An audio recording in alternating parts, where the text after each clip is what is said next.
అదే RTV app వార్తల్ని క్షణాల్లో చదివే అవకాశం ఉంటుంది. ఒక న్యూస్ పేపర్, ఒక టెలివిజన్ ఛానల్ మీ చేతుల్లో ఎప్పుడూ ఉంటాయి. బీజేపీ ఇప్పటికే ఎన్నికల ప్రచారంలో దూసుకెళ్తుంది. 3 ఎమ్మెల్సీ స్థానాలు గెలవడమే లక్ష్యంగా వెళ్తున్నటువంటి బీజేపీ ఎమ్మెల్సీ టీచర్స్ అభ్యర్థి మనతో ఉన్నారు. ఒక్కసారి మెదక్, నిజామాబాద్, ఆదిలాబాద్, కరీంనగర్కి సంబంధించినటువంటి ఎన్నికల ప్రచారం ఏ విధంగా ఉంది, టీచర్ల స్పందన అక్కడి నుంచి ఏ విధంగా వస్తుంది, ఒక్కసారి మాట్లాడించే ప్రయత్నం చేద్దాం.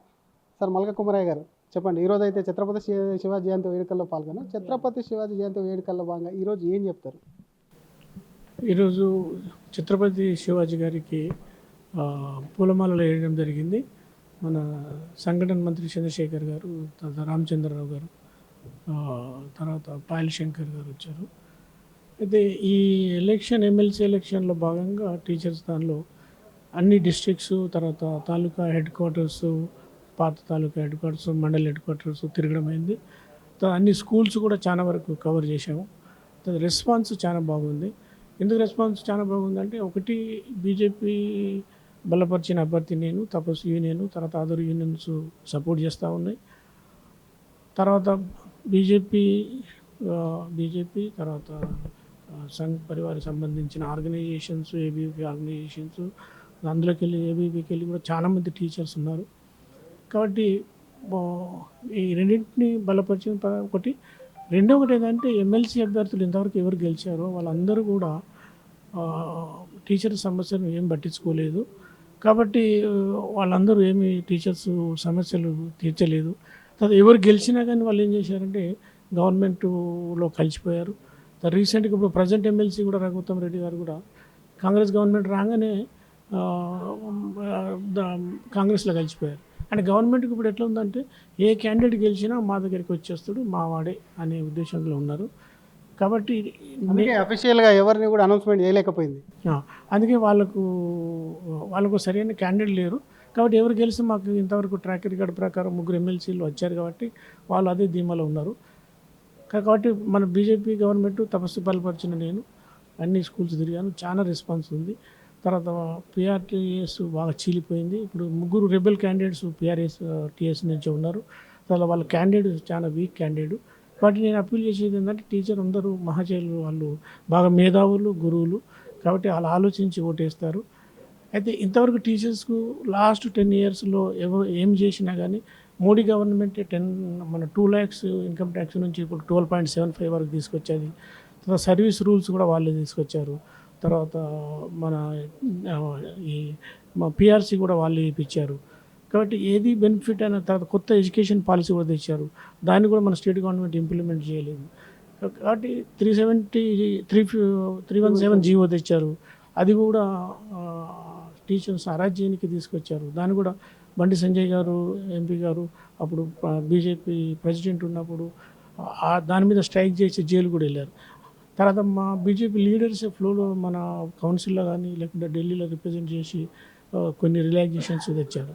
అంటే టీచర్స్ అందరికీ ఇప్పుడు అర్థమైంది ఏంటంటే, ఓన్లీ బీజేపీ క్యాండిడేట్స్ వాళ్ళు చెప్పింది చేస్తారు, తర్వాత వాళ్ళు పార్టీస్ మారరు.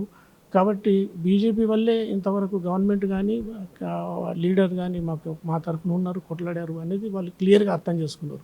ఇంకొకటి సార్, మీరు టీచర్లు రెగ్యులర్ గవర్నమెంట్ టీచర్లు ప్రైవేట్ స్కూళ్ళలో కూడా విజిట్ చేస్తున్నారు. గురుకులాకి సంబంధించి చాలామంది పట్టించుకోరా కదా, విజిటింగ్ చేయరు. గతంలో కంటే కాస్త గురుకులాల్లో మారిందని అంటున్నారు. కానీ తల్లిదండ్రులు కూడా ఒకవైపు గురుకులాల్లో వేయడానికి కానీ అక్కడ ఉన్నటువంటి వ్యవస్థకు సంబంధించి కానివ్వండి కొంత భయపడుతున్నటువంటి సిచ్యువేషన్ ఉందని చెప్పి కొంత చర్చ జరుగుతుంది. అటువంటిది ఏమైనా మీ దృష్టికి వచ్చిందా?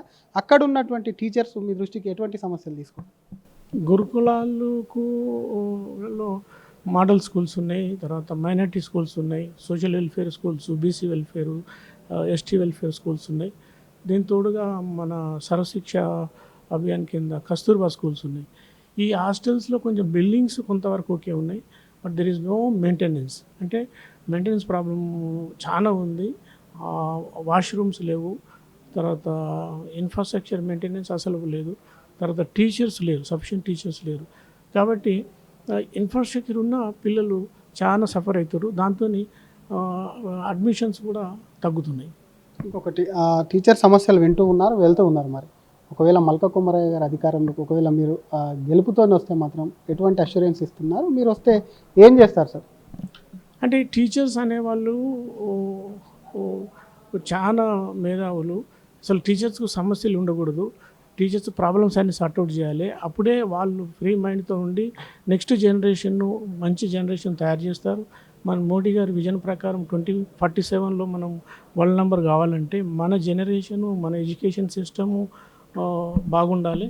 అప్పుడు టీచర్స్ ప్రాబ్లమ్స్ అన్నీ సార్ట్అవుట్ చేయాలి. దాని కొరకు మేము కంటిన్యూగా టీచర్స్ సమస్యలు కొట్లాడుతూ నేను, మా తపస్సు organisation, BJP plus government of ఇండియాతో ఫైట్ చేసి కొట్లాడాలి.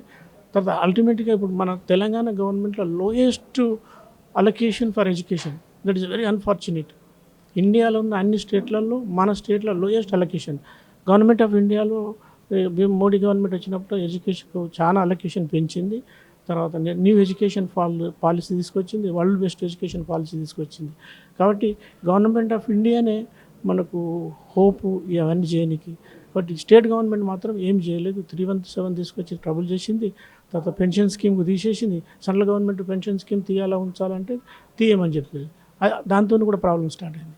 కాబట్టి టీచర్లందరికీ ఈ సక్సెసివ్ గవర్నమెంట్స్ తర్వాత కాంగ్రెస్ మేనిఫెస్టోలో కూడా ఈ 317 జీవోను కానీ ఈ టీచర్స్ అన్ని సమస్యలను పరిష్కరిస్తామని మేనిఫెస్టోలో పెట్టి గెలిచిన తర్వాత ఇంతవరకు ఒకటి కూడా సార్ట్అవుట్ చేయలేదు. అది టీచర్స్ అందరూ అదే చెప్తారు, మాకు బీఆర్ఎస్ చేయలేదు, కాంగ్రెస్ చేయలేదు, ఈ హోప్ ఒకటే, బీజేపీ ఒకటే ఉంది. కాబట్టి మీరు గెలుస్తారు, గెలిచిన తర్వాత మా సమస్యలు పట్టించుకోవాలని కోరుతున్నారు. ఇంకొకటి మీకు కలిసి వస్తుంది అనే అంశం కూడా చూసుకోవచ్చు. ఇన్కమ్ ట్యాక్స్కి సంబంధించి రిలాక్సేషన్ టీచర్స్ ఆదాయానికి సంబంధించి అది చాలా పెద్ద ఎఫెక్ట్ పడుద్ది. దాని మీద కూడా చాలామంది బాహటంగా వచ్చి హర్షం వ్యక్తం చేసినటువంటి పరిస్థితి ఉంది. అది కొంత మల్కా కుమార్ గారికి కలిసి వచ్చే అవకాశం ఉందా? టీచర్ల నుంచి దీని మీద ఎటువంటి స్పందన వస్తుంది? అదే చెప్పిన మోడీ గారు గవర్నమెంట్ వచ్చినప్పుడు 2 lakhs ఉండే, అది ఇప్పుడు ప్రజెంట్గా మొన్న బడ్జెట్లో 12,75,000 బెనిఫిట్ వస్తుంది. అది డైరెక్ట్లీ బెనిఫిట్. ఇప్పుడు ఎప్పుడైతే ఇద్దరు టీచర్లు, వైఫ్ అండ్ అదర్ టీచర్స్ ఉంటే వాళ్ళకి చాలా బెనిఫిట్ వస్తుంది, మిగతా టీచర్స్ చాలా బెనిఫిట్. అంటే ఇది వాళ్ళకి ఎవ్రీ మంత్ ఇది డైరెక్ట్ బెనిఫిట్ వస్తుంది. కాబట్టి టీచర్స్ చాలా హ్యాపీగా ఉన్నారు. వాళ్ళు హోప్ ఏంటంటే రేపు సెంట్రల్ గవర్నమెంట్తోనే మీరు ఫైట్ చేసి బడ్జెట్ అలొకేషన్ ఎక్కువ తీసుకొచ్చి న్యూ ఎడ్యుకేషన్ పాలసీ అమలు చేస్తే కొంత బెనిఫిట్ వస్తుంది. ప్లస్ స్టేట్ గవర్నమెంట్ కూడా ఫైట్ చేసి బడ్జెట్ అలొకేషన్ ఎక్కువ చేసుకొని ఈ సమస్యలన్నీ సాధించాలి. కొన్ని నాన్ ఫైనాన్షియల్ ప్రాబ్లమ్స్ లైక్ 317 అనవసరంగా తీసుకొచ్చారు.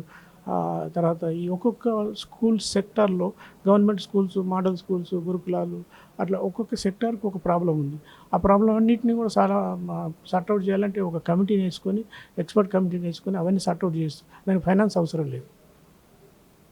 ఓకే సార్, ఇంతవరకు ఓకే. మీ సహకారం ఎట్లుంది? ఎందుకంటే మీ పార్టీ నుంచి కానివ్వండి, కార్యకర్తల నుంచి కానీ ప్రచారంలో సహకారం అందుతుందా?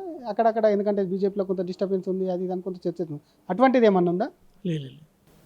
బీజేపీ మాకు 7 MPs ఉన్నారు, 7 MLAs ఉన్నారు ఈ ఏరియాలో. తర్వాత 4 MPs ఉన్నారు. కాబట్టి వాళ్ళందరూ బాగా పనిచేస్తున్నారు, కార్యకర్తలు చెప్తా ఉన్నారు.